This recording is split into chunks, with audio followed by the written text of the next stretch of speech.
So let me talk about Trinary for a second. Let's talk about how she's kind of been in almost uh she's been in a good chunk of House of X. She's been in a good chunk of Powers of X.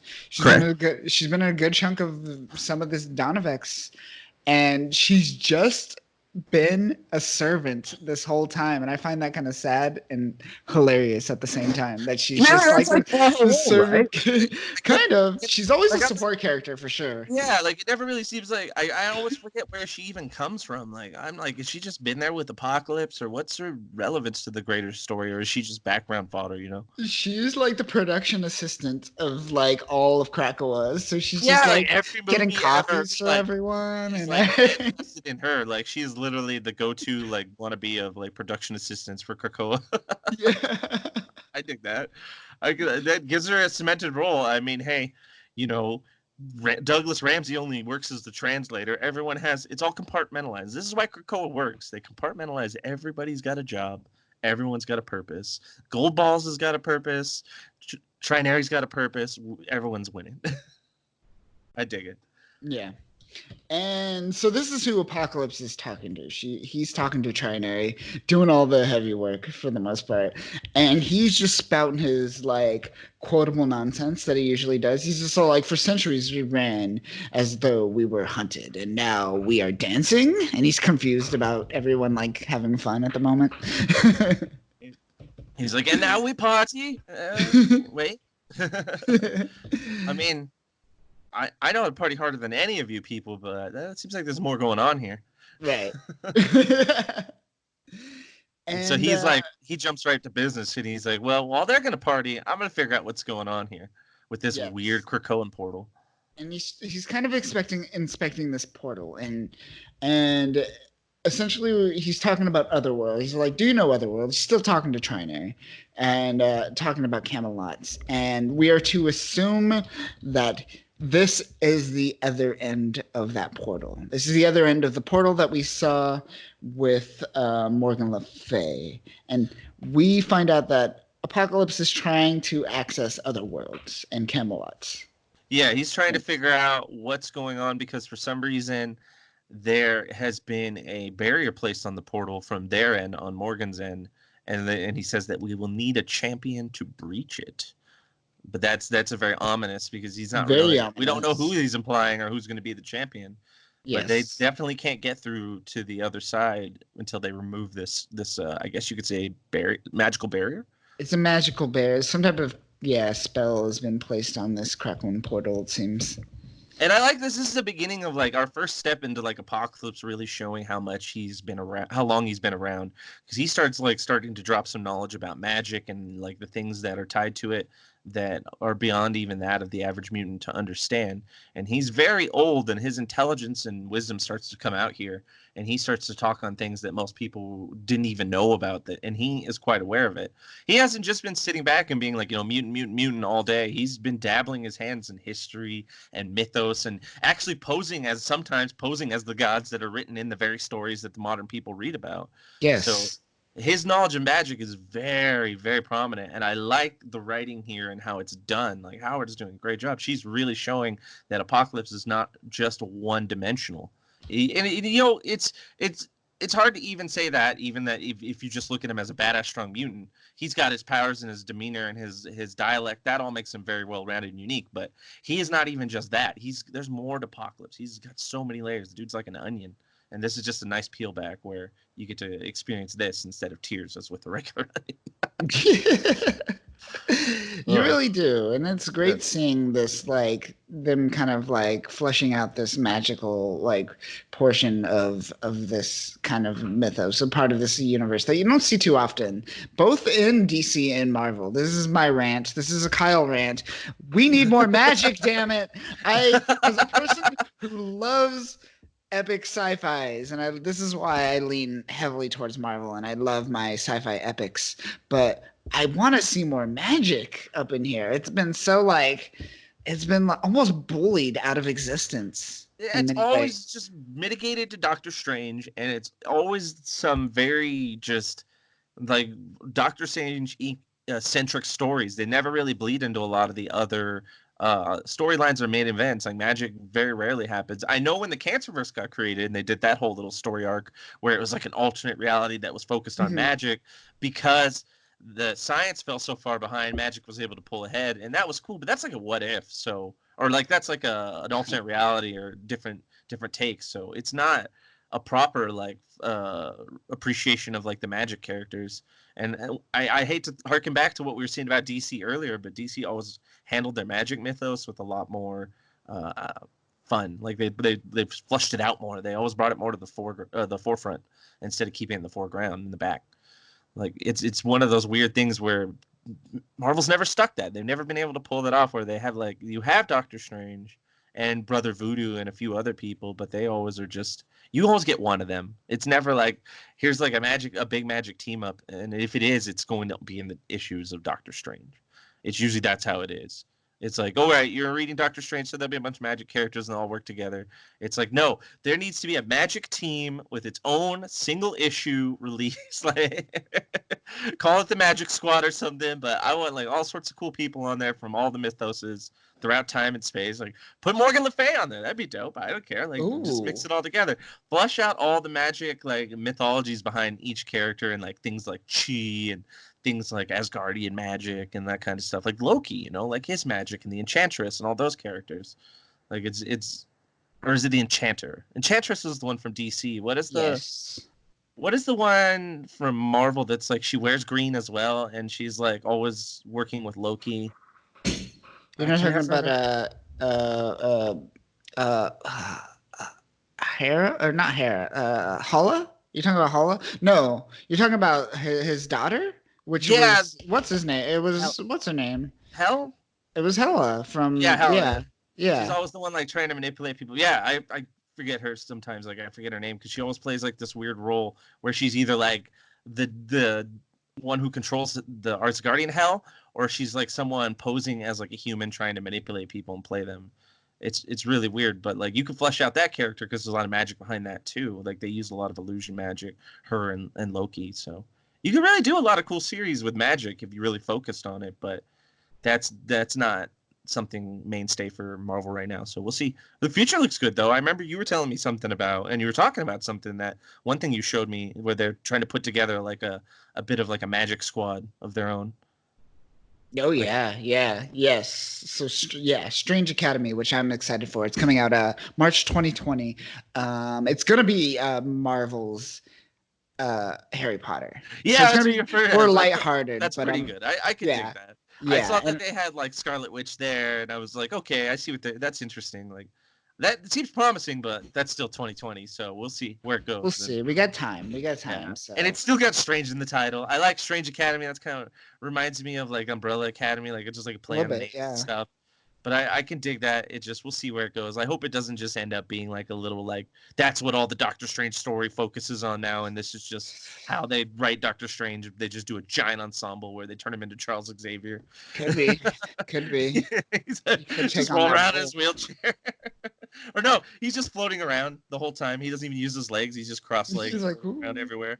He's like, I don't yeah. use my legs anymore. Why should I? The Why, Sorcerer's Supreme why do I Dragon. need legs? I didn't do shit. But yeah, it's interesting seeing them really touch on it. And we get our own little like magic crew when they transition and they get Yes. like little group of people.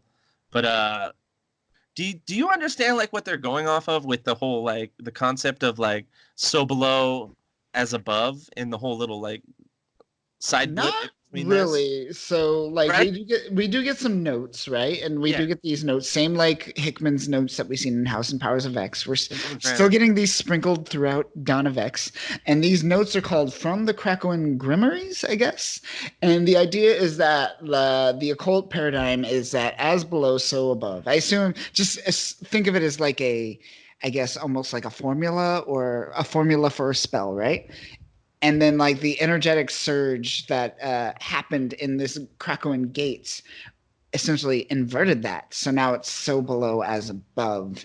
And this whole other paradigm shift where it created right angles and formed an X is kind of Yeah. nonsense. That's Yeah. total nonsense. Oh, wow. It formed an X. Like, I Yeah. want to live in this universe where everything has X's around these X-Men. Like, X's just appear everywhere. And I'm just, come on. Stop driving this This X. is worse than Magneto and his damn M's, man. I Yeah. swear. Like, this is ridiculous that the X as superior requires only 4. And I'm like, what does that even mean? No, you're just trying to get like this weird mathematical thing. Well, now there's 4 right angles, and if there's 4 right angles, this now forms an X. X-Men. Wow. God, you guys could fuck off a little bit, just a little Yeah, bit. it's like they're trying to tie geometry to like Yeah. philosophical quandaries, and I'm just like, what? I mean, I treaded lightly at powers of 10, but I'm gonna stop fully in my place at this whole right angles forming an X nonsense. This is Hickman, not Hickman, this you're head of X. You need to get on this. Like the geometry is not gonna fly. I'm sorry. I'm head of X. 4 right angles is too many angles. Too many angles in our X-Men comics. We need to get back to circles and squares. We're in the wrong quadrant on this one, fellas. Oh, Jesus. Oh my goodness. But yeah, this was an interesting little Hickman note. And oh, this brings me to the thing I also wanted to tangent on that I told you I figured out. So when I went back and I checked Okay. out Hickman's like Secret Warriors that takes place Yes. even before Fantastic Four and that, he Yes. does all these little infographs and little notations. They're from Secret Warriors. That's where he started, and that's when he started. It was his idea to implement them. When he started writing Gotcha. Bendis, it was his suggestion. He told Bendis, he's like, let's put these in the books and at the end. And I was like, oh, he brought him back for House of X and Powers of X. That's like old school. That's like it was his first little like trading, like, I guess you say calling card. Like it was his first thing where he was like, I want to be remembered for these weird little infographs and notations. Cause he did them with the, like he did some cryptography in a few issues that would end, like where they showed Okay. the maps. Like, remember how they showed Krakoa? They Yeah. would do things where he's like, well, I'm trying to highlight where the secret Hydra bases are. And here they are on their secret little Hydra islands and how they're all pertaining. Everything the same, like House and Powers of X. Like I was so surprised because I had never gotten around to Secret Warriors. I actually thought it took place like, remember I was saying it like before Avengers, Yes. after Yeah. like Shield and all that, and that's why I Yeah. never read it. So I was like, well, I still got to get through Shield, and then I can get caught up to Avengers and all that. But I'm like, oh no, I can go back and read this, and this was the first thing I noticed. Issue 1, I was just like, oh man, I'm in like a Powers issue right now. Like, what's Yeah. going on? I'm having a flashback. Like I love this. So this is where that comes from, and I could respect him for like creating his own tools and then bringing them back into his writing style. Like I Yeah. like that this graph or this notation is like something from Hickman's writing style that he's made like mandatory for all the other writers to now implement it. He's like, I made I made everyone else deal with it. You guys have to deal with You it. deal with it. I Bendis, did like, it. You deal I with made it. Bendis deal with it. Now Yeah. you have to deal with it. You called me up, Bendis. You told help me write on this. You're getting my charts and graphs, motherfucker. I'm getting those charts and graphs. I would if we start seeing this spread out to like Thor and Avengers and every other like title out there, then we'll know Hickman's influence is strong as Exactly. head of X. And this is why Bendis' writing was so good in that issue and in those series. And anytime he writes with Hickman, and anyone writes with Hickman, he brings organization to the game. He has charts, he has graphs, he has canology and references that he has to tie together. Reminds me of a modern day Tolkien almost in many ways, because Tolkien was more about world building than more about story development. And like I see this in Hickman so much. I'm just all like, he wants to develop this world, and that's what I want out of comics. I know I love great character driven storytelling like Bendis does. I do. You know where I like to see that? I like to see that on film and television. I do not want to see that in my comics. Comics to me is a test in telling the world's longest story almost. Yeah. And I want to see that play out. I really do. I really do. So as a comic book writer, I do want to see you.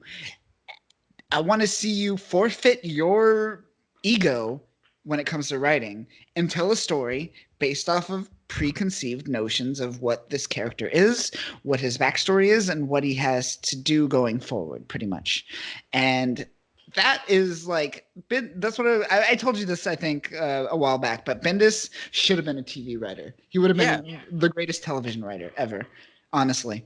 because he is on that level. Like he is a great television writer, but like when it comes to comics, like when you want to develop that character so much, you're gonna change stuff. And when it comes to comic book storytelling, um, it's gonna frustrate some people. I think. I don't know where I get. Why did I go on that tangent? I forgot. But because we were Bendis talking doesn't about know how that. to develop characters. He essentially looked at Hickman's chart and he's like, "Why does chronology matter? I don't understand. Like, let's just write for these characters and make up shit as we go.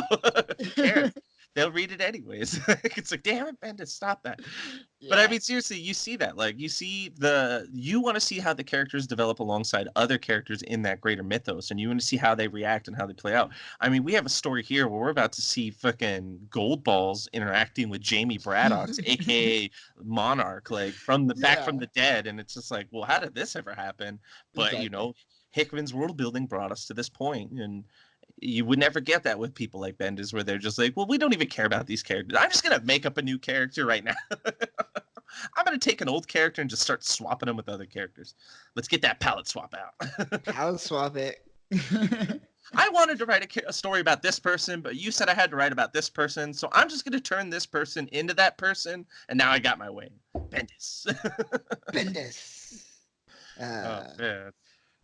Good times. Good times, I guess. But now we're introduced to magic disposable magic crew numero uno. Yes, disposable magic crew. We go to the Moors, North Yorkshire, and we meet the Coven of the Solar Blackwood. Now, I don't think these are preconceived characters that have been introduced before. I think these are just new characters that we just introduced, a random coven. They're fucking with magic. Really, we're just introducing one character. Because let's be real, the woman standing up in the center is the only character that is barely even ancillary to the plot. Like, let's be real. Like, those other people are just there for them to show you, like, hey, look, the Covenant has people in it, and they know magic, and they're here, and they're gonna do things. They're a group that's existed, and no, never mind. That is not relevant anymore. Right. And they're just hanging out, and they summon the Herald of Avalon, essentially, and they're just like, "You dare speak to the Queen or the Witch of Avalon?" And this is like they hack something they should not have hacked, because they get Morgan Le Fay out of nowhere, and she's all blood magic, and she's just all like, "Mortals, what magic did you use to summon me? Why is my name even in your incantation? I was on the toilet. This is bad timing. What do you want?" She's grumpy. She's very grumpy right now. Like, things are happening. A siege is happening on her domain. She's not in the best of moods whatsoever. No, yeah, and you get that cool little panel in the corner where I guess her name is like Mariana Stern or something, but she's the high priestess of this covenant, and she does blood magic, which straight up like forcefully summons Morgan Le Fay, and she's not down with that, and she's like blaming them essentially, and throwing down the gauntlet, saying like, "What is going on here? You let my sacred well get fucked over with these plants. You're the worst gardeners ever." And just starts like tearing into all these people, like just lecturing the shit out of all of them, and they're just bowed before her might and fear. They literally get down on their knees. It's crazy. Straight up, they bow straight up. They're just like, "All right, this is my new god now."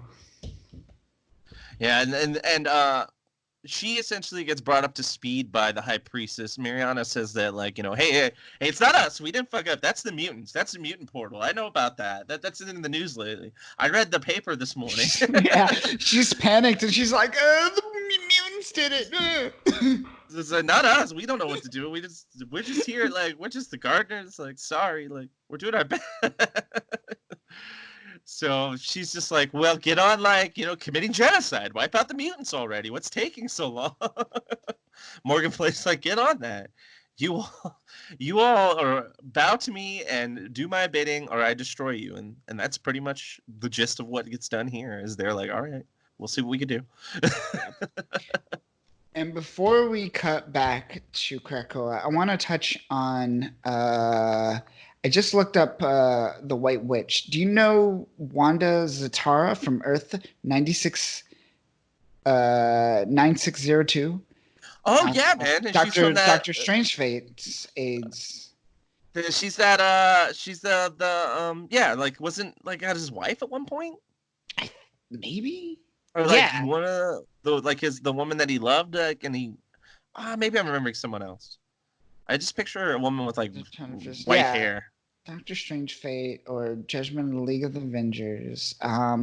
So apparently, I think this is the White Witch that is being referenced, though. Okay. So I'm not sure of the correlation between her and Morgan Le Fay. To run through her powers, she has both powers of Scarlet Witch and Zatanna, chaos magic, hex bolts, teleportation, telekinesis, force fields, hex blast, flight, sorcery, dimensional travel. Wait, Wanda Zatara is that like an amalgamation of? No, that's two different people. So Zatanna's Zatara of New Earth. Do you remember New Earth? Giovanni, John Zatara, and Cindella? Isn't that?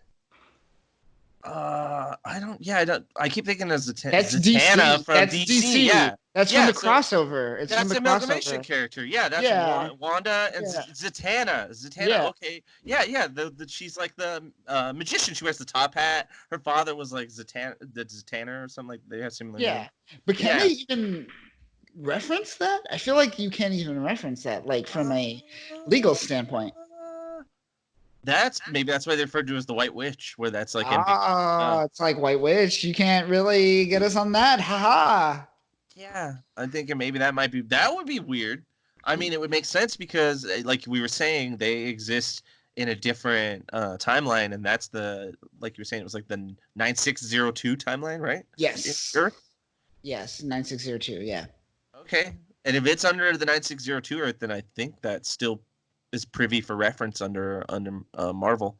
I don't think they'll show her though. I bet the White Witch might be like, because they reference her again though, later in this issue, but they don't in the stuff afterwards. They don't really touch on it. I think that might be just like a side plot, and then that's just something she's dealing with, and that's like a nice little nod to people who may catch it. But I feel like the main focus is going to be her and like what's going on with the mutants in the portal. I feel like the whole war and that stuff may not even get resolved in the. It might not even be a thing. It could just be a side thing that was happening to get us to be engaged in the story immediately. Who knows? Yeah, it's like a nod. Like I said, it could be a throwback nod. Really weird one, but definitely possible. Referencing one of those DC amalgamation characters. What was the one for Wolverine and Batman? Oh God! Oh man, what is it? It was I forget the name, but man, let's talk about that design. Oh my gosh, I was listening. I laughed my ass off just the other day. I was listening to like an old episode of this one gaming podcast called like the Giant Bombcast. And they like reference. They were like, did they have a DC like amalgamation event? And like the other guy heard about it, and he like one of the guys like mentioned something where they were like, wouldn't that be weird if they like crossed like Wolverine and Batman, and like everyone laughed about it? And I was like, you assholes, they did do that. And it was terrible. Dark Claw. Yeah, exactly. Like they thought that would be like the greatest thing ever, and I was like, no, they did that, and it was terrible. Yeah. Dark Claw, amalgam of Wolverine and Batman merged. Wow. The worst design like hero ever. It like looks silly. Really forced it. You know, like how can we just shove these characters forcefully together like against their will? That was so dumb. I mean, some of them were cool, but that one no. They took the two coolest like characters in comics separately and found a way to make them both just like the dumbest character. I know. That's weird. Apparently, if you add good to good, it gets you to terrible. I don't know. I learned something from that. But yeah, that was just like a week or so ago where they like I heard that and they referenced it and I was like, oh man, to live in a world where they didn't realize that was actually a thing. Keep on living, fellas. Oh, good for them. Like they didn't know. I'm happy for them. I wish I didn't. Like, yeah, it's like get that image out of my head. That's totally an ignorance and bliss moment. Like I am so jealous of their lack of knowledge. And nostalgia. They were all excited. They're like, "Oh, I bet that'd be awesome." And I'm like, "Yeah, you would think it would be awesome. You think it would be the greatest thing ever." And then you see it, and you're like, "This is kind of dumb." And like their powers don't really help each other. I mean, sure, being regenerative is cool, but like Batman doesn't kill, so what's the point of having the like? Yeah. It's is it? What are we watching? Like that Fox animation version, like the animated series, right? Exactly. Wolverine's gonna fight robots all the time because we can't show Wolverine shaking a dude on like television. We got a kids show here. What are you talking about? Egg sucking, gonna try. You're trying to swear. Gutter trash, yeah. You're trying Make him to swear. say things that sound like he's swearing, but like he's just talking about garbage for the most part. It's like the dad from A Christmas Story. Oh man. I've taken this woefully off the topic. I apologize. Yes.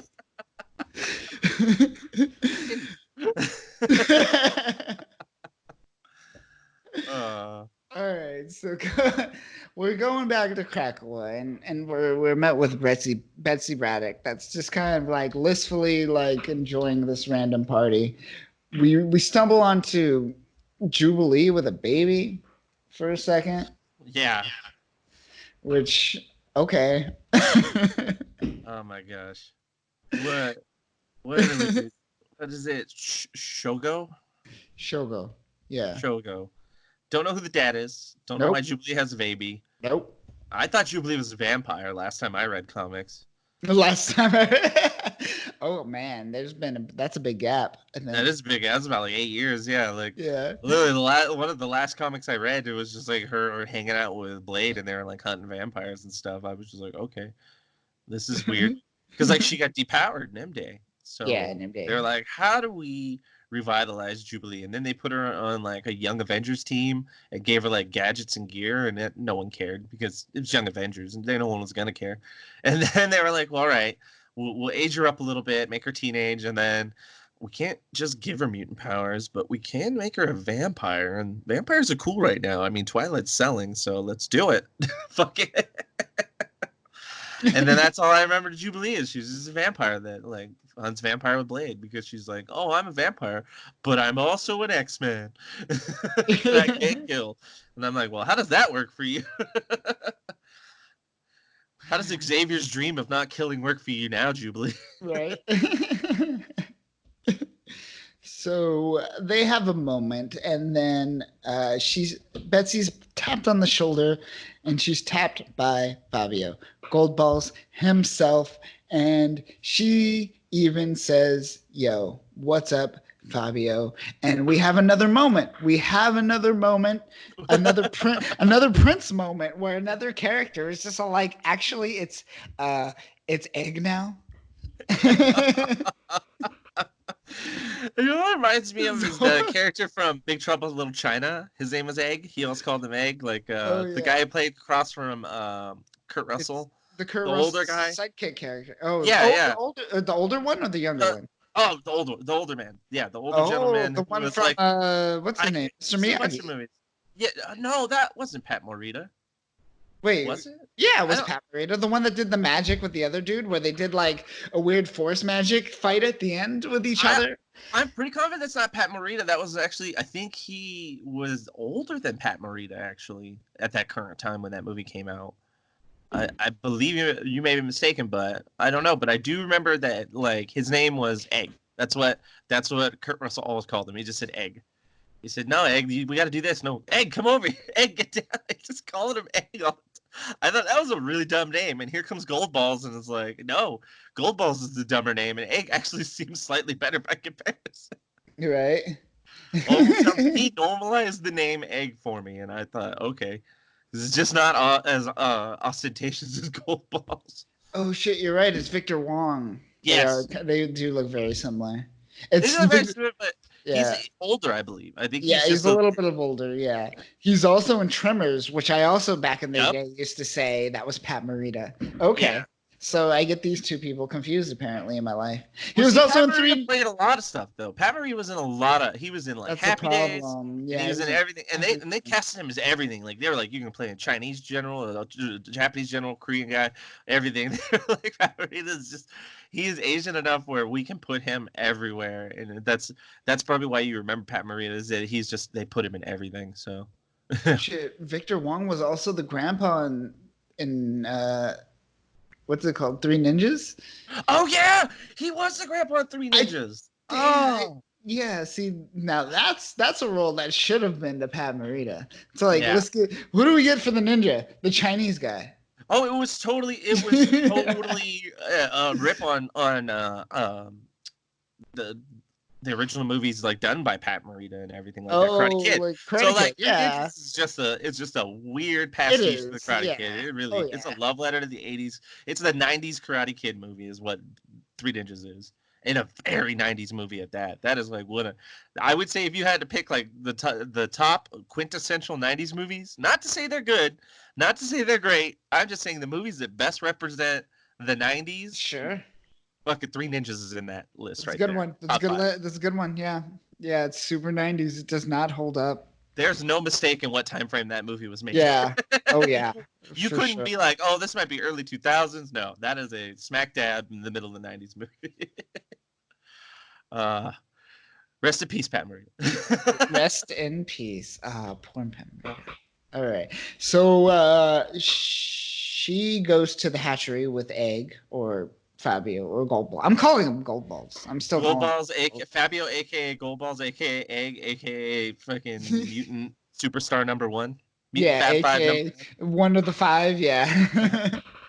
Yeah, God, this guy's business card is blowing up.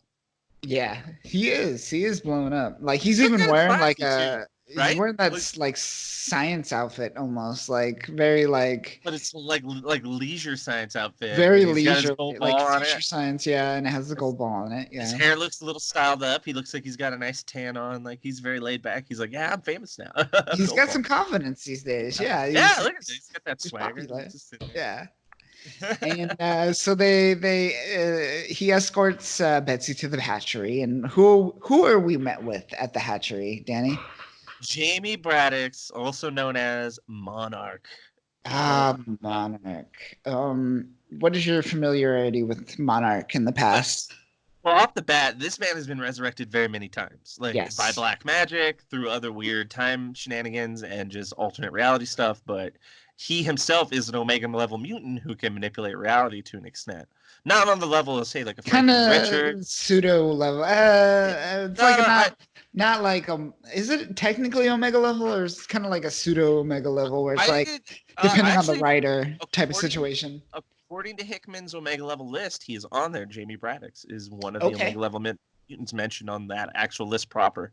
gotcha. And I would say he is a force to be reckoned with, but not on the level of like people like Legion or like I said, Franklin Richards. Those are Franklin people. Richards, for They sure. they would or like Molecule Man, like they would all just dance like around this guy and make him look like a jerk.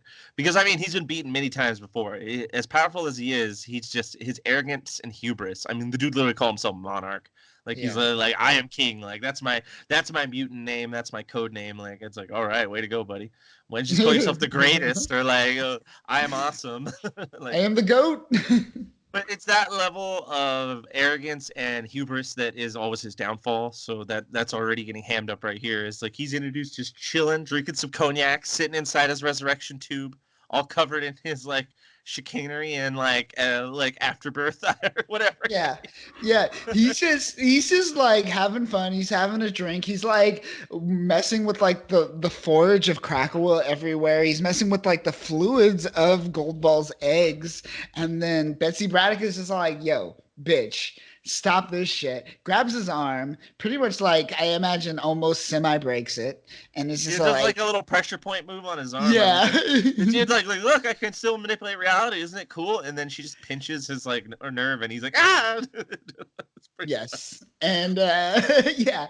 And she grabs the arm and he's still cocky. And Betsy then gives a little psychic maelstrom towards Jamie. And he kind of cringes a little bit. And let's point out Betsy's eyes in this moment. And that this is the second time that I've seen an artist do a pseudo anime manga kind of like angry eyes reference. Like where I'm seeing yeah. a lot of Japanese influence in these comics is what I'm Yeah, saying. there is definitely a lot of like Japanese manga style, like I guess you could say tropes with character designs being used here almost. Yeah. Like it's very clear that that's what they were going for on this, but it's also kind of funny to just see it like portrayed on between these two characters, especially after like Goldballs was like, he's doing weird things in my pod. Like, I need you to get him out of here. He's get some clothes on him. He's been drinking. Can you handle this? And she's like, we're taking you to Brian. Like, he needs to know you're alive.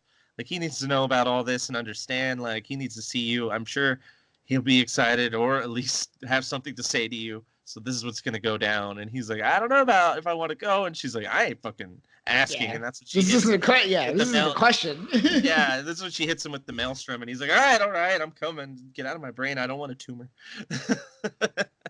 So he starts to clean up his weird mess of nonsense and kind of strolls along with them. Or she actually leaves him there to kind of clean up with Egg and goes off to meet with or gets interrupted by Apocalypse. Apocalypse comes up, yeah. Or A.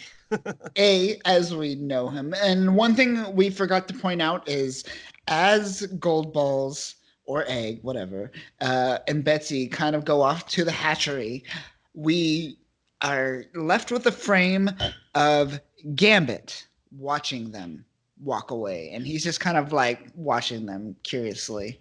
And that's going to play into this in a little bit. I just wanted to point that out. We kind of walked over that a little bit. So now going back to Apocalypse. Do you have something to say about well, I was going to say it's more of like a build up to like how he just always is. Gambit, especially with coming up with Apocalypse, is always just so distrusting of Apocalypse. Yes. And this whole situation because Apocalypse is there. And I mean, I guess that might be due more to his history with how he was manipulated and turned into like an angel of death and all that stuff. But... Exactly. Or old Marauders too. Yeah, that too. That all would play into it just as much. That's a good point. So Gambit's already wary of everything, and he's wary of everything. Especially, do you remember the series where Gambit joined the Marauders and he was kind of hesitant, and then they went in and they were supposed to do something with the Morlocks, and it turned out that the rest of the Marauders just murdered every single Morlock, and Gambit was just all like, I don't want any part of this, but all of the X-Men thought he was a part of this, and he's just like, well, fuck, I fucked myself. Do you remember what issue, what that was? What that was a part of? I think that was a while back during like X Factor when the X-Men started moving proper over to doing the X Factor stuff back after like the Claremont run. Gotcha. Yeah. I think that's what was during. Yeah, because it ended up turning into like they're just killing all the Morlocks, and Gambit was like, "Damn, I didn't sign up to just like murder people. Like I said to do a job. Like I'm a thief. Like that's what I'm here for. Is like I'm doing a heist. Exactly. This is not how Ocean's 11 went down, man. There was no bathe in the blood of children. What is wrong with you, Sabretooth? They like popped off. The Marauders were like, yeah, let's just kill the Morlocks. Because they're just fodder. I mean, the Morlocks are there because they're not badass enough to like, stand on their own like Magneto, nor are they like, representable enough to mesh into society. I mean, they're all like grotesque. Like one dude looks like an oil spill gone awry, and like other people just look like the Elephant Man. Like it's just the Morlocks. You already felt bad enough for them, and then they got murdered helplessly. You're like, wow, this story got dark. But yeah, that's always been kind of Gambit's MO with like Apocalypse and just like a lot of those situations where he's just like, man, am I gonna get betrayed again? Yeah, he's always hesitant. He's a little jumpy. For sure. He'll counter betray you just because he thinks you're about to betray him. He's like, no, I thought you were gonna betray me, so I betrayed you. At this point, it's almost become a self-fulfilling prophecy where he's just like, well, I'll just fuck everyone over because I feel like you're gonna fuck me over. Exactly. So we go back and we cut. I believe Betsy goes back through the portal. She's back in England, and we're met with Captain Britain for the first time. He is suiting up, and Betsy gives him a look. And I like this line because Captain Britain's just like, I've seen this look. We were 8, and my turtle died. What's wrong? Like she saw that look and was like, "Oh shit, something's really wrong. What's happening?" Yeah, what's going down? Like, did my turtle die again? Yeah, not my new turtle. Oh no, you're the why. Yeah, it's interesting to kind of have this reveal where Well, first off, he's getting summoned because all the stuff that essentially is going down with Morgan Le Fay. So that's bringing him into the fold. Yes. And Apocalypse mentioned something before Betsy left about there's something going on that he needs her to address because it's very significant due to what the portal and Krakoa's issues are tied to, which is alluding that they're going to need, Captain Britain. So it's good that she's going there to meet him. So that's all working out. And then she's now essentially bringing him up to speed on like, hey, Jamie's back. So that's pretty much where they're at. Is they're now like, all right, well, Jamie's back. We got to investigate this stuff. You know what? Fuck Apocalypse. Fuck everyone else. Let's handle this. The Braddock brothers and twins at it again. Like, let's go investigate this whole overlying like plot. Let's not bring a team together. Let's not try to do our diligence and find out what we're getting into. Let's just Wonder Twins activate and dive right into this. Yeah, they deep dive like quickly. They don't like form a team. They don't do like a infiltration. No, they just nothing. Go straight to the boss fight. They're just like, they bam! just go straight there. And then Morgan Le Fay is right in front of them. Exactly. They're just like, for Avalon! And then they're just like, well, fuck. Oh shit. And then so she does this magic Krakoan costume technology where I just noticed that. Okay, apparently she points out that there's Krakoan costume technology, which I did not notice when I was making that point on how she changes her outfit earlier. So there you go, Krakoan. She probably did costume technology. When transferring through the portal, she probably was like, "I'm gonna pop out looking." She did it on purpose, like timed it, where she's like, this portal looking like laid back, and then I'm gonna pop out like on point." I'm gonna make a hell of an entrance right now. But it's like she has this Krakoan technology to make her costumes, yet she uses her bland ass old school costume. The only saving grace to it is that she has the little X belt, and that kind of feels like it's like her waist down feels more reminiscent to like the design of her Psylocke uniform, whereas like from her waist up is just like straight up the old uniform and is like really just still. It just leaves something to be desired. There's not. It's pretty generic. It's pretty vanilla looking for sure. Yeah, very vanilla. That's the thing, is it's very vanilla. Like the color scheme could have been more elaborate. I would have gone like darker purples to go off with the darker black, but whatever. This is all really just a placeholder anyways. As the issue goes on, you'll see more about how her character changes. As a matter of fact, very soon. Yes. In this part that we're discussing right now. Exactly. You'll find out right now. So they teleport and we are in Camelot. And as you said, they are instantly met with Morgan Le Fay. Right at the foot of her throne, literally. Right at the foot, yeah. And essentially they infiltrate, and what's going on is there's a little bit of talking, but what we're going to see is some crazy stuff between them. Essentially, Morgan Le Fay kind of takes Captain Britain by the throat, and this is like, yo, bitch, I'm gonna teach you a lesson. And then, but before anything happens, we cut back to Rogue and what's his name? Gambit. Rogue and Gambit. Did you notice something real quick though? Sure. Let's go back. Well, that little bit of energy though that like comes off of her hand when she grabs him, like you see that little like black energy tendrils like by her finger, kind of like crawling out of his face a little bit, neck. Yeah. So she's almost, I think at that moment she's already seeding him for like to be the Black Knight, essentially, which we're gonna talk about. Like, so at that moment he's already fucked. Pretty much. And it was quick. She literally went from her throne to like holding him by the throat in a matter of seconds. In a matter of seconds, yeah. So like there was no hesitation whatsoever on her end whatsoever. And even though we're not going to see this transformation in a couple more panels, we're gonna cut to a different scene. We see her taking action instantly. Yeah. And she doesn't fuck around, essentially. No. Yeah. She's a force to be reckoned with, which is really cool. They're writing her in a way where she doesn't feel like, oh, she could just be dealt with like ease. There has to be like some work done. And that's Yes. interesting. But then we cut to what has been dubbed Mr. and Mrs. X. Oh, God. Mr. and Mrs. X. Wait, who's dubbed this? Mr. That and was what Mrs. they called their wedding arc, where it was like, Oh, yeah, do you okay, remember yeah. that? That just like But before. yeah, yeah. I that see was during that time. It really did take Hickman to bring me back in X-Men because like I saw that kind of stuff and I was just like, I don't. First they were big about Kitty and like Rasputin getting married, and now they're like, You oh, mean look. Colossus? I'm like, dude, the wedding trope in or yeah, like Colossus Rasputin, like Kitty and Colossus Rasputin, they did Yeah. theirs, and then they were doing theirs, and it's like the wedding trope in comics is as bad as like the killing someone off trope. Like it's like been done to death. I'm like, no more wedding issues of comics. Thank you very much. Like we're just, I'm over it. Like it was good when it worked with Scott and Jean and the plot that played, but it's like Yeah. that shit has been done to death so much now that it's like I'm no more. Like if they get married, have them get hitched in Vegas or like go to a courthouse, and we'll have it as like a side note. We can do a one shot. There you go.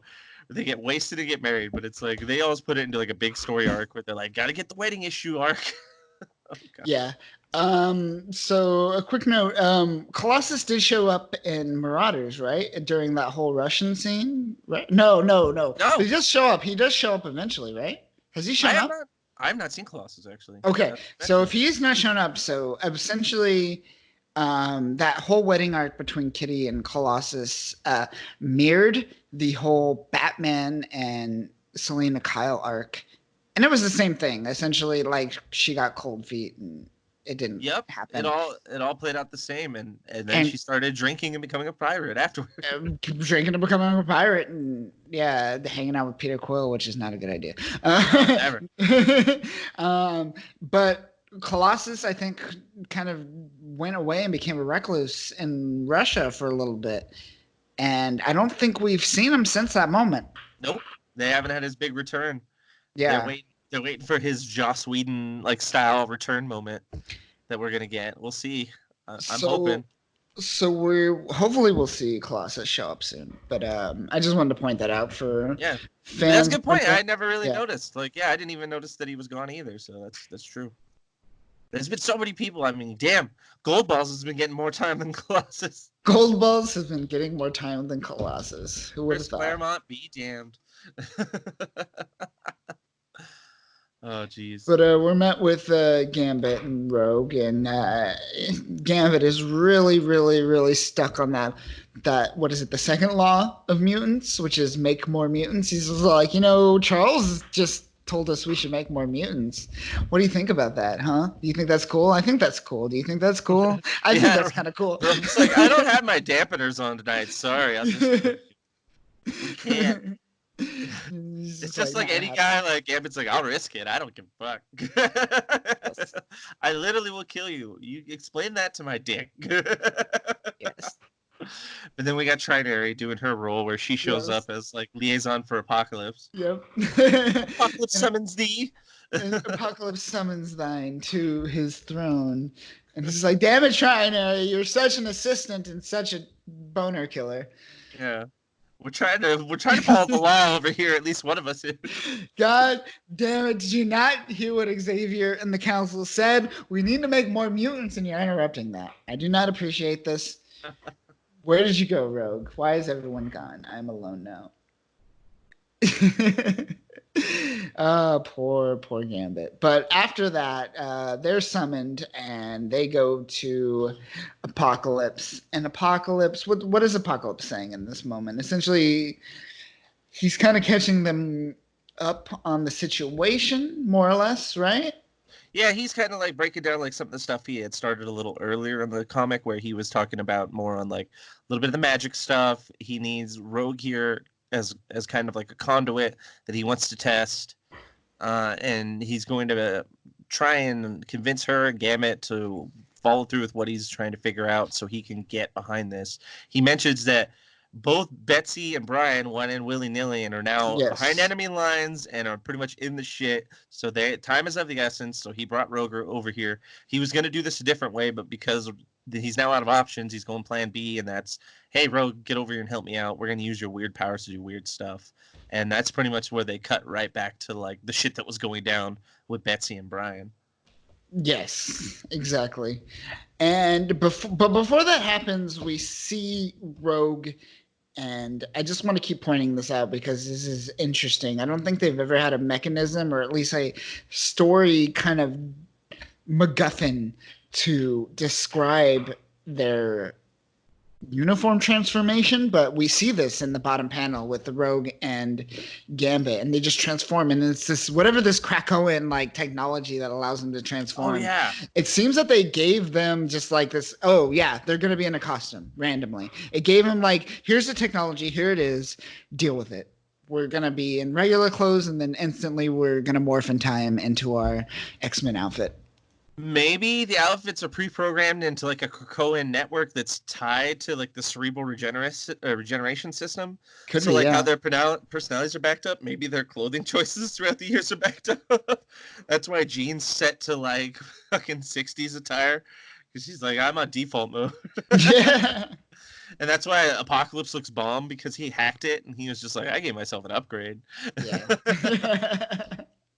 Yeah, man. But that's crazy. But then we get that cool panel where it transitions to that, Yes. where the fight's going down with it, like, and now cut back to them throwing down with Morgan Le Fay. Yes, and then we cut back to Morgan Le Fay and Brian Braddock and Betsy Braddock, and we're just going crazy. We're getting magic left and right. Morgan Le Fay is just like, I hexed thee, womb twin. She literally calls them womb twins, which I find funny. Yeah. Yeah, with the womb twins, and then also take note that she mentions the mutants as witch breed, which that I Ooh, may be I may be wrong, but I feel like the only time I've ever heard that is in what I feel is the greatest run of any Marvel issue ever or series, and that is Neil Gaiman's 1602.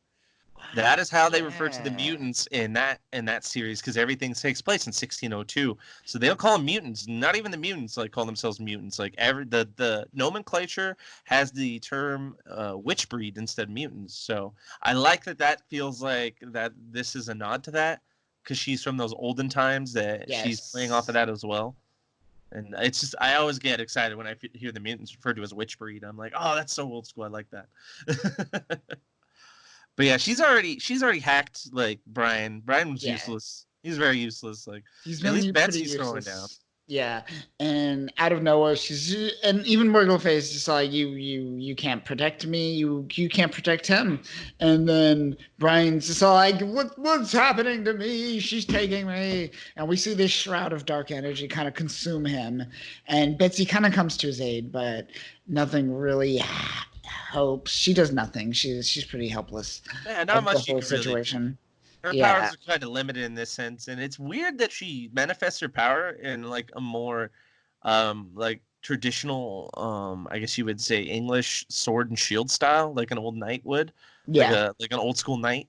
So like she channels her psychic energy into a shield, and then an actual like looks like a claymore or something like that. It's got like a hilt on it even. Yeah. Which the idea of like a psychic sword having a hilt is kind of funny, but whatever. A little bit.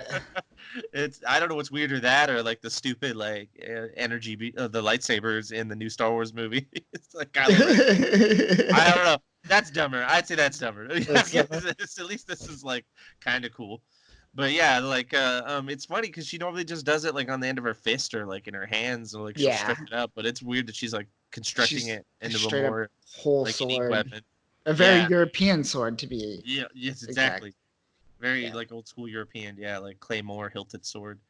But yeah, that didn't seem to do much, because then like Brian's consumed by that weird dark energy that kind of reminds me of like the symbiote. Oh yeah, a little bit. Mostly because it also makes him look more badass. Like his color scheme goes to like just black and white, so it's like a nice contrast. But then it grows armor on him, like that wasn't there, and that made him look really dope. It like saved his like design. I'm like, fuck, why would you look like that all the time? Right? Son of a bitch. But and I mean, he's kind of still in control, but still not too much in control. Where he's got to kind of play it.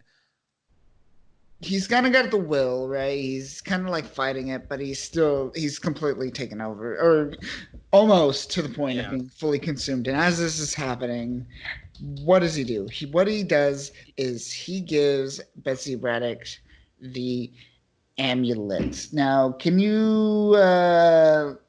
Where's my notes on this? Because I thought I had notes on this, but Can we talk about the amulet? Because I know this amulet is a certain type of power that gives you magical power, whereas like, oh, what's the name of the power Amulet, that like compared to like Doctor Strange who summons Sidorak, right? Or Sidorak, or a bunch of other like old gods and stuff like this. yeah, Well, this was something that I believe was the Amulet of Right and the Sword of Might are the two items that are important to the Captain Britain mythos, and they were both right, created by like Merlin and his daughter Roma and stuff like that. right. And he has the Amulet of Right. I don't remember who has the Sword of Might, which is the Death Sword. The Amulet of Right represents life. The Sword of Might represents death. Death, And I yeah. think the Sword of Might is like that's probably like Black Knight or something. I might be wrong. I know he wields a specific sword, and I know him and Captain Britain had like a duo story, like you know how kind of like Deadpool and Cable had a story for a long time. Like there was like a solo series with just like Captain Britain and Black Knight going around doing stuff, and he had the Sword of Might, and Captain Britain had the Amulet of Right. But that's pretty much the key to like Captain Britain's power in the original mythos. They've changed it over Yes. time and been like, oh, it's his suit. Oh, it's nothing. Oh, it's ingrained in him.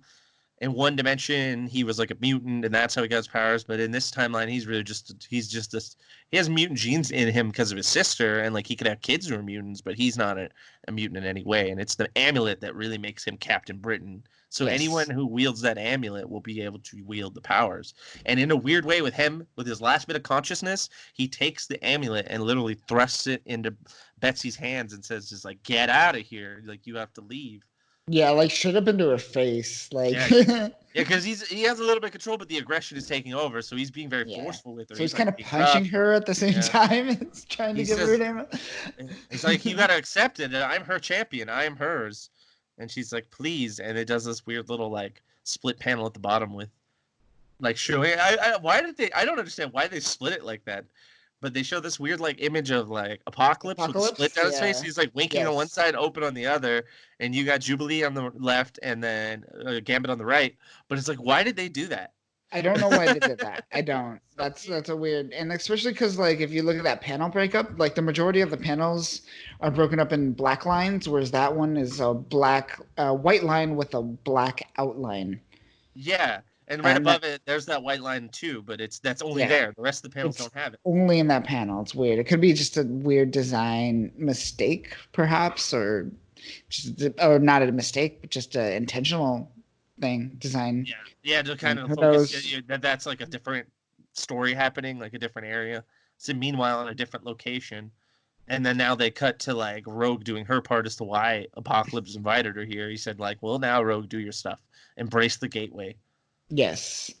And And Rogue's like, "Here goes nothing. Wax on, yeah. wax off." Wax straight up. And like, no, she doesn't even say here goes nothing. She says here goes. And as that's happening, cut back to the portal. The fight's still happening. Betsy Braddock has the amulet now. And as this is happening, she throws one of her swords into the portal.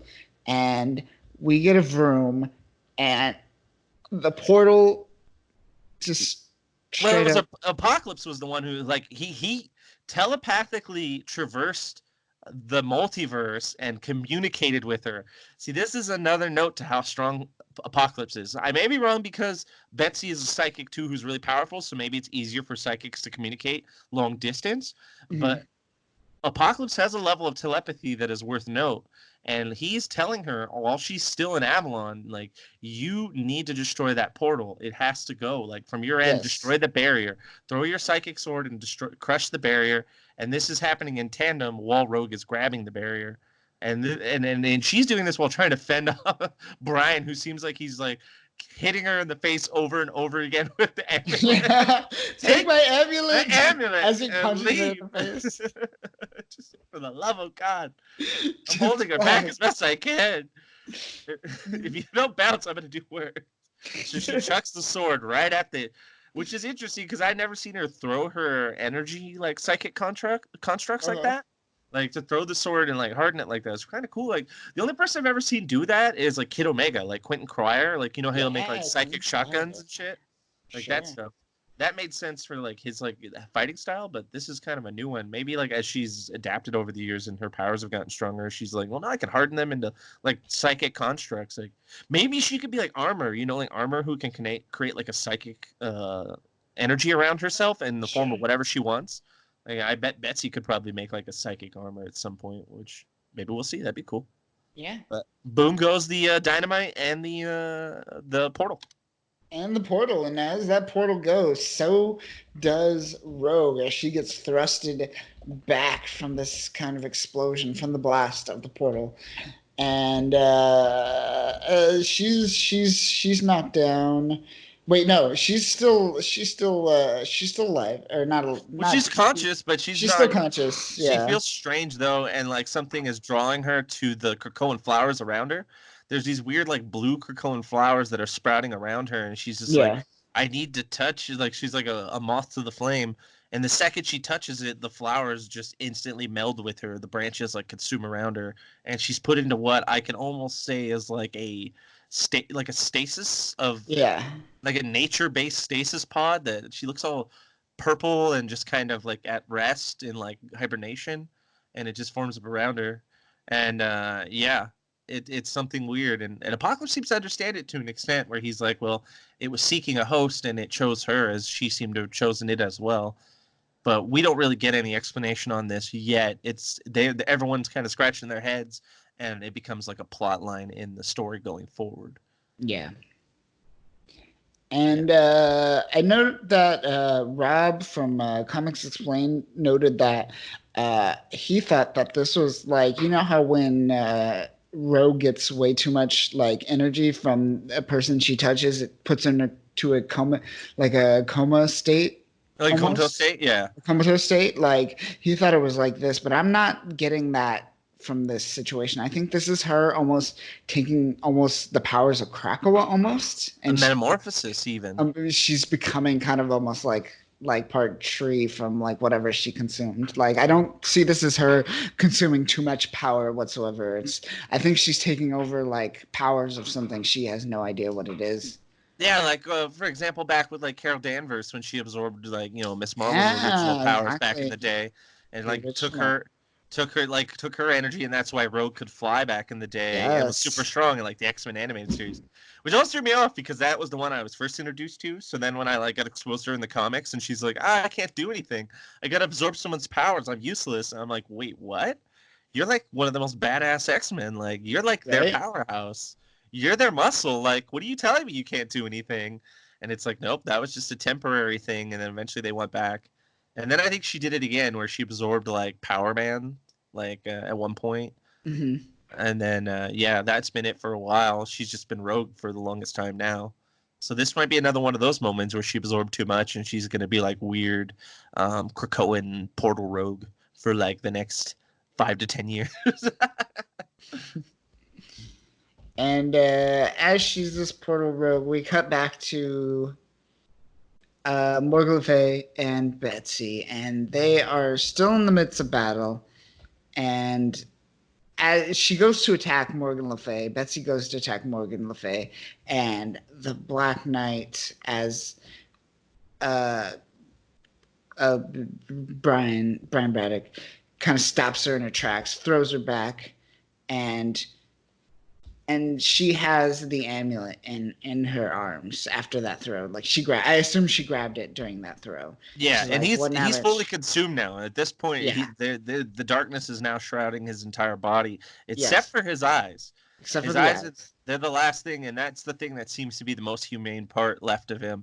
Is like she's got the amulet, and he's looking at her, saying like you can see it in his eyes, and he says, "Please, just leave, take it, put it on, and get out of here." And that's pretty much like the last bit of his humanity that you see left with him. Yes. And she pops that sucker on. She pops it on.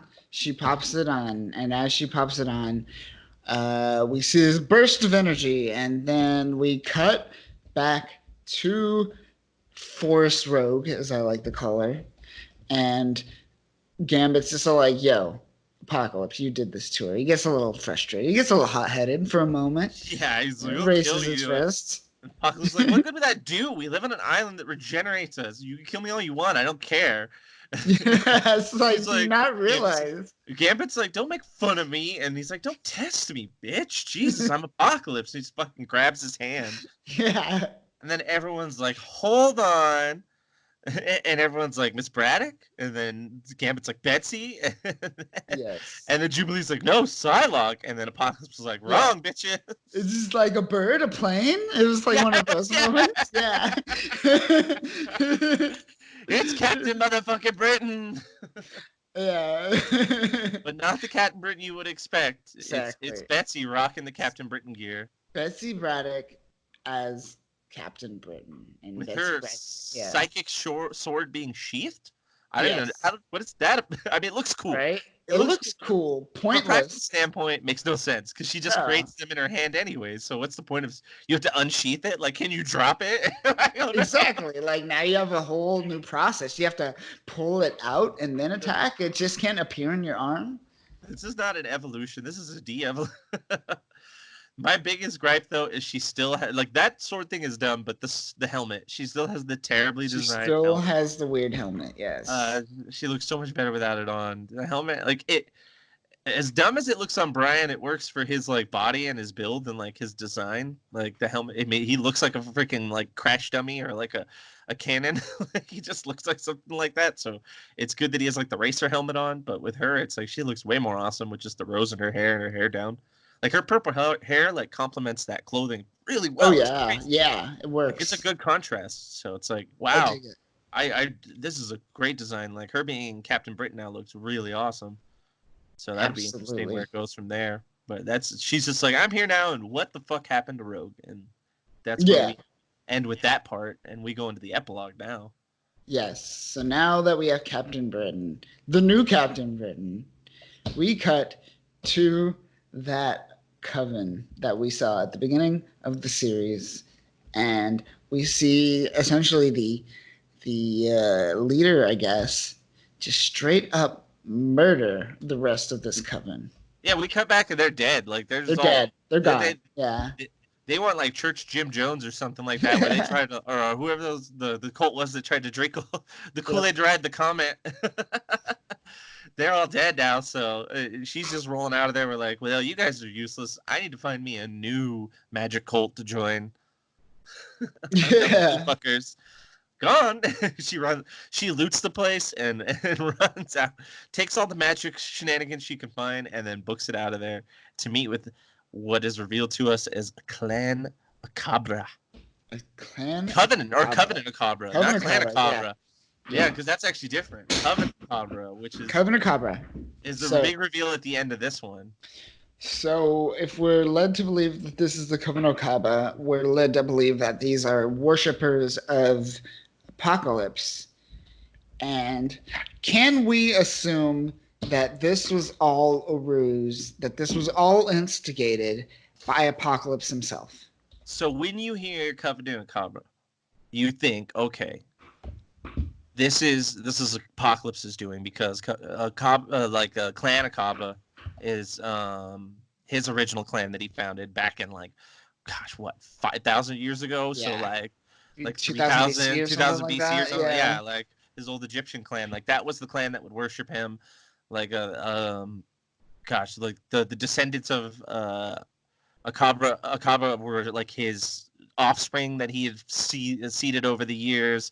So there's always a tie to that name, and those were the people who would resurrect him in time of need and things like that. So you would assume, okay, if this is a covenant based on that, then this must mean that Apocalypse has kind of been pulling the strings, because he normally works in the shadows by using them to make his greater plots play out, especially when he's out of the picture. So they're usually working through his will. But the problem is that they're interpreting his will. Usually they're working as a force to represent what Apocalypse would want for that time. But the clan and the coven and all other aspects of Apocalypse can be wrong. They can misinterpret. Sure. So it's like, are we seeing something here that was a part of Apocalypse's plan, or are we seeing something here that has a greater, different purpose that may be more nefarious to its own needs? And has nothing to do with Apocalypse. Like this could be building up a red herring, or this could be the greatest story twist ever, where Apocalypse was back to his old ways and was setting up everyone all along and just trying to take down Morgan Le Fay using the X-Men or something, you know? But Could still, be. that could be Apocalypse. That's not out there. We That's what I was feeling. if But you are jumping a little bit ahead without teasing too much, we also know of a certain I guess horseman that is around that may be playing a part with what Akaba's doing. Maybe not. Maybe so, yes. because that was like, remember, we hear a story of 2,000 years ago that something happened between two islands and they were separated, and this could be the same time around when Akava was created. Yeah, So like this could be, or at least the Covenant might be tied from that timeline. Like the Covenant might even be older than the clan, like his little weird clan. Well, no, because he formed that straight off of like when he was like a mutant proper, before he was just even Apocalypse. He was just that, yeah, and Sab and Ner rolling around the dirts, like fighting battles with with like his raiders and stuff. yeah. So yeah, but yeah, we're definitely gonna find out more about this and what it's tied to, and there's gonna be some twists coming up. Yes, indeed. But after that, we are left with a kind of the invocation of the gods from the book of the High Shadows Kaminakaba, and what we get from this is essentially kind of cryptic. I don't know if it is. What It do you? feels like okay, so it feels like it's laying the groundwork. This is so cryptic because if you don't get a chance to read Excalibur 2, Yeah, you really can't put the building blocks here. It almost feels like it would be like misplaced like phrases or something, just like try to mislead you. But once yeah, you read Excalibur 2, you're like, oh, okay. I yes, kind of feel like it's setting up, because when you see things like we focus on here, where it sees themselves as superior, and they reference things about them being powerless and stuff like that. They're referencing the fact that the Covenant is tied to that idea of superiority and power that Apocalypse has laid out.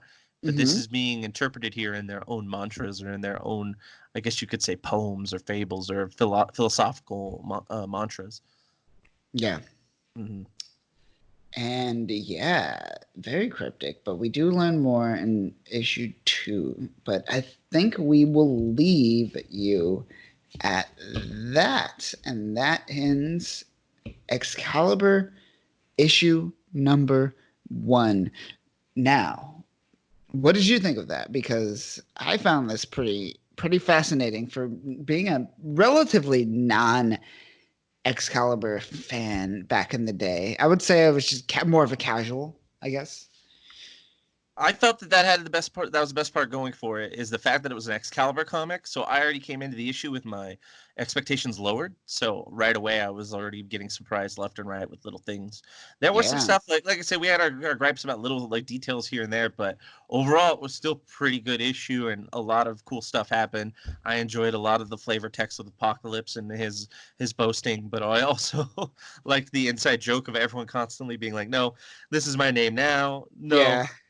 you did it again. This is no. Just call me. Please just call me." It's like I'm gonna call you Apocalypse. I'm sorry. Yeah, it's Even gonna though happen. Sorry, Apocalypse. No it's matter what Powers you of call. X.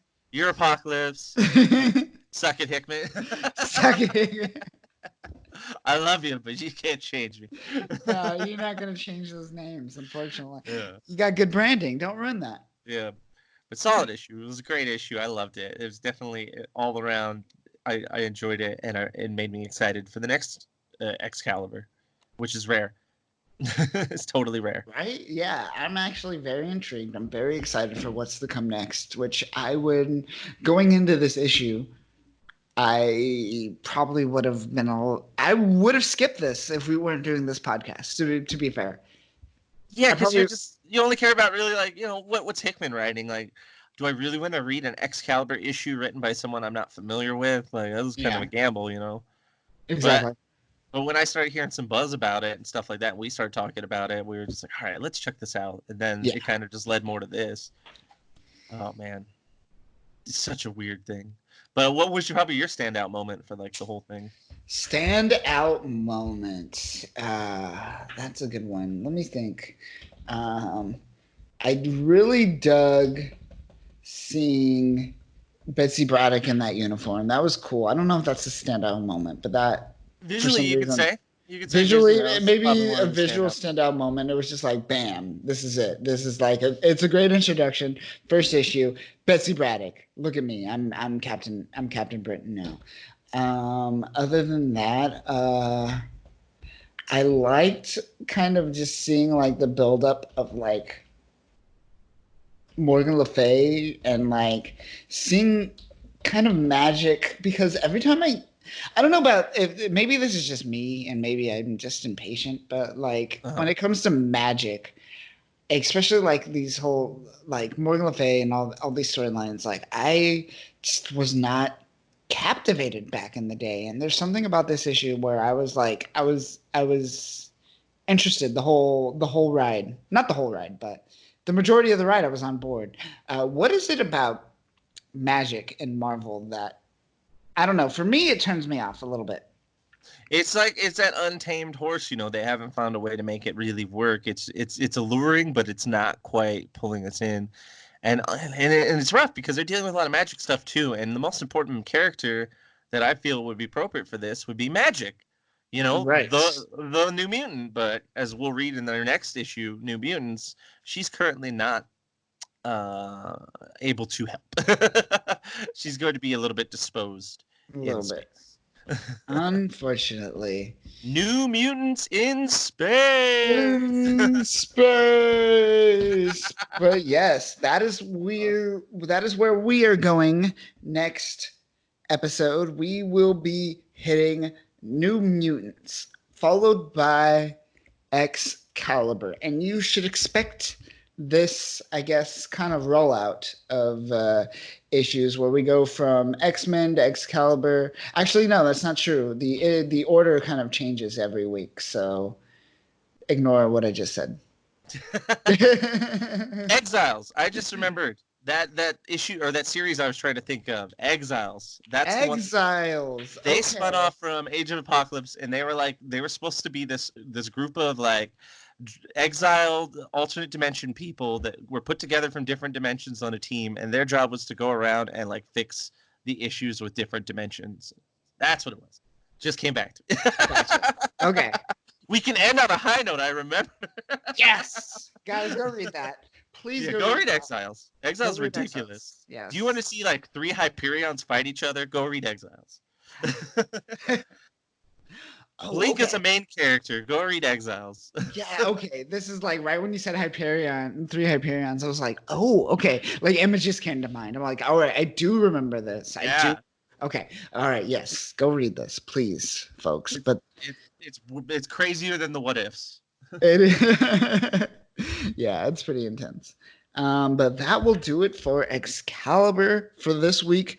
Meet us next episode where we will talk about New Mutants. Now, people, if you made it this far in the podcast, I want you to do us a favor for all humans and all mutantdom. I want you to go to iTunes. I want you to give us a like.